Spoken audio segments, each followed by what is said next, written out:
Hi guys, welcome to another episode of Young Farmers Alliance.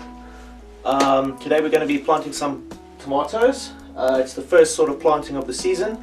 I want to plant as many vegetables in that this season as possible, and I want to see how things work out. We're going to try a couple of different methods. Okay, so we're going to be trying two methods today. We've got the seeds. These are from last year, so they might be a bit old. We're going to try different kinds of tomatoes. These are the money makers, that's what they call them. These are hybrid tomatoes. Then we've got the cherry tomatoes. These we bought from the store. We're going to grow them straight from the store. Just took them out of the packet this afternoon. And then these tomatoes here are some that grew last year, so we're trying to keep that genealogy going. So with your cherry tomatoes, I'm just going to cut it in half. You can see obviously it's full of seeds. I'm going to make a little hole, just push it down almost to the bottom of the seed tray, cover it up a little bit, do the same with the other half. Just make sure that the seeds are in contact with the soil. You can buy packets of tomato seeds at most supermarkets, where you can also buy whole tomatoes.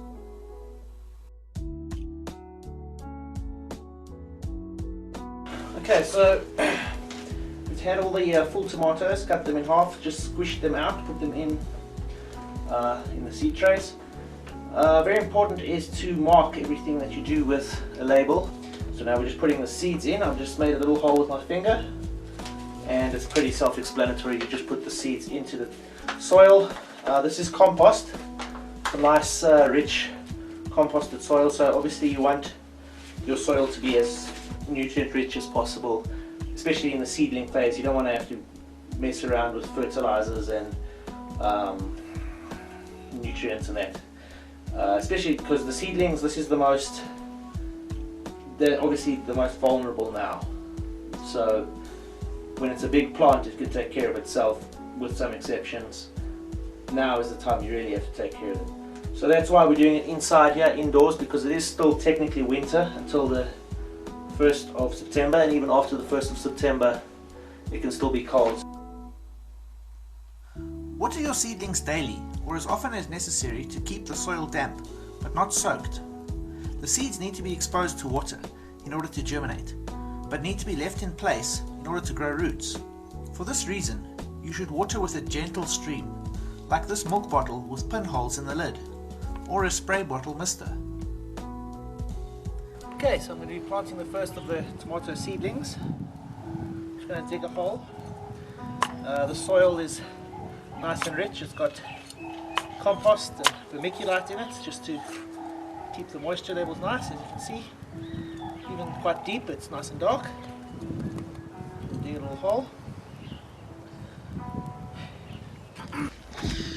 Okay, so we've got our hole. It's dug nice and deeply. What I'm going to do now is I'm going to add some eggshells. This is a calcium boost to the tomatoes. Tomatoes like a bit of calcium, so I'm just going to sprinkle some crushed and washed eggshells in the bottom of the hole. These will take a while to break down, but by the time they start breaking down, the tomatoes will be ready to fruit, and they will really enjoy a bit of a calcium boost. So this is the tomato seedling I have here. It's one that I bought. I'll show you some of the ones we grew from seed now. As you can see on a tomato, hopefully, along the stem there's lots of little hairs, and those hairs can all grow out to form roots. So you want to actually plant your tomato as deeply as possible so that roots will grow along this whole stem area. The more roots, the more moisture and nutrients it can absorb, the stronger a plant it will be. So I'm just going to pull off these bottom leaves, and I'm going to plant this pretty much up to there. Okay, so as you can see, I planted it pretty much as deeply as possible. I don't actually want any of the leaves to touch the ground, so I'm going to cut that leaf off. Trim all branches or leaves that touch the ground, as these are likely to attract bugs or other disease and illnesses.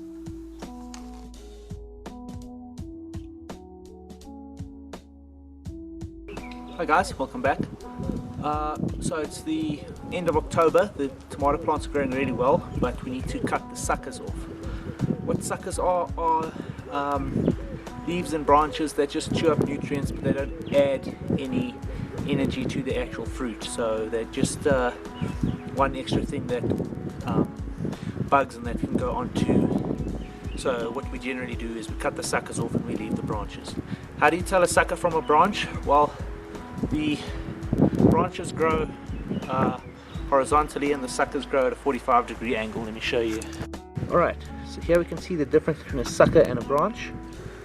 The branch is going, this one over here, growing out horizontally, and the sucker is growing at a 45-degree angle over there, as we can see.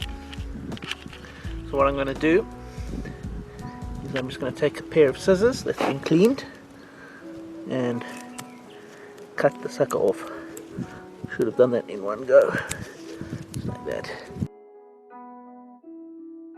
Alright, in addition to the suckers, we're also just going to trim some of the lower branches that are touching the ground, because we don't want anything coming up and infecting the plant. So it also just clears the way for optimum growth.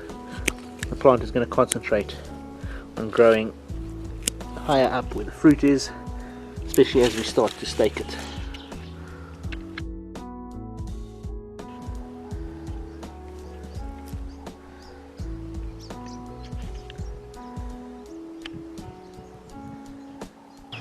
Okay, so to look after my tomatoes and to recover them from the little bit of neglect that they've suffered, I need to do three things.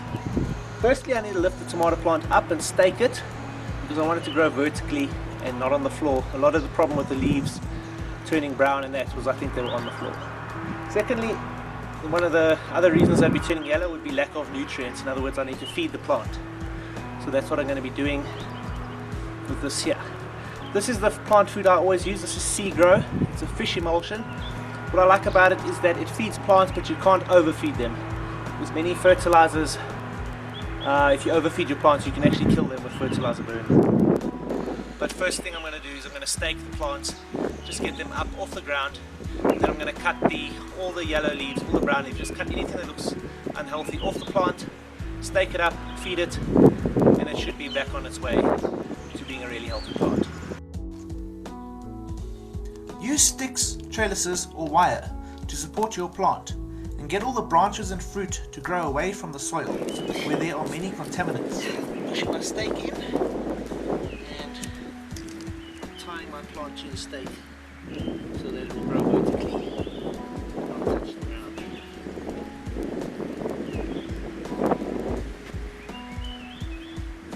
Now I just cut off anything that looks unhealthy. Once your plants are raised off the ground, you should feed them with a plant food, preferably one that will not burn your plants if you use too much.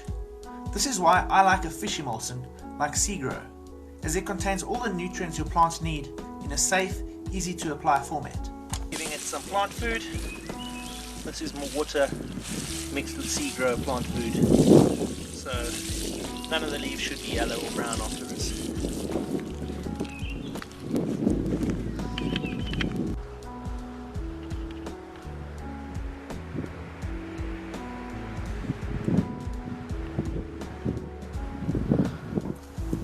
After watering, raising and feeding your tomato plants, you can watch as the fruit develops and ripens. The fruit will start as a green color.